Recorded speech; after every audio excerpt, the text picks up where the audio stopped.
তোমরা মনে করেছিলে ক্ষমতা দিয়ে, বেশি শক্তি দিয়ে বাংলার জমিনে ক্ষমতায় থাকবে, এটা আল্লাহর সিদ্ধান্ত নয়। যার কারণে তোমরা বাংলাদেশ থেকে সংগ্রাম বিতাড়িত হয়েছ।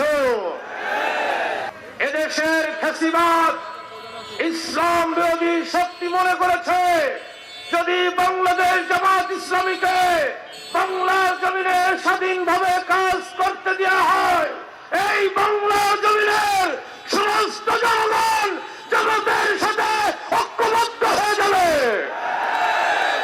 এজন্য জামাতের কেন্দ্রীয় দায়িত্বশীল সহ আমাদের 5 জন কেন্দ্র নেতাকে আওয়ামী সরকার কেন্দ্রের কোর্ট তৈরি করে এই বাংলার জমিনে অন্যায়ভাবে ফাঁসি কার্যকর করেছে।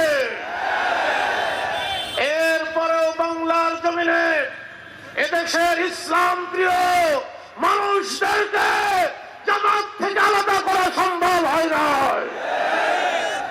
সম্মানিত তৌহিদি জনতা, আপনারা এই ঝিনাইদহের ইতিহাস জানেন।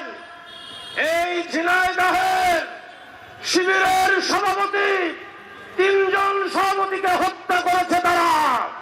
শুধু তাই নয়, 7ম শ্রেণী, 8ম শ্রেণী, 9ম শ্রেণীর ছাত্রদেরকে রাতের আধারে বাড়ি থেকে ধরে নিয়ে গিয়ে 23 জন ভাইকে এই ঝিনাইদহের বুকে তারা হত্যা করেছে।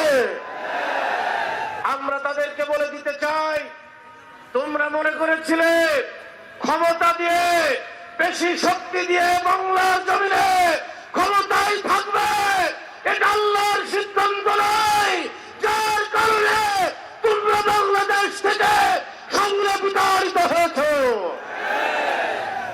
এখনো যারা বাংলাদেশে সেই ফ্যাসিবাদের দোষর রয়েছে তাদেরকে বলে দিতে চাই, তোমরা ভালো হয়ে যাও, তোমরা ভালো হয়ে যাও। তা না হলে এই ফ্যাসিবাদের যাই পরিণাম হয়েছে, তোমাদের পরিণাম এই চাইতে ভয়াবহ ইনশাআল্লাহ।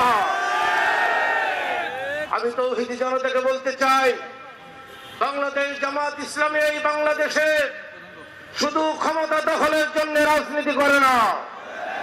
বাংলাদেশ জামাত ইসলামী সাধারণ মানুষগুলিকে কুরআন এবং সুন্নাহর সাথে সাজিয়ে একটা সোনার মানুষ তৈরি করতে চাই। যদি আমরা সোনার মানুষ হতে চাই, যদি আমরা শান্তি পেতে চাই, যদি আমরা মুক্তি পেতে চাই, বাংলাদেশ জামাত ইসলামীতে যোগ দিন এবং নিজেকে কুরআনের আলোকে আলোকিত করুন। আমি এই উদাত্ত আহ্বান জানাচ্ছি।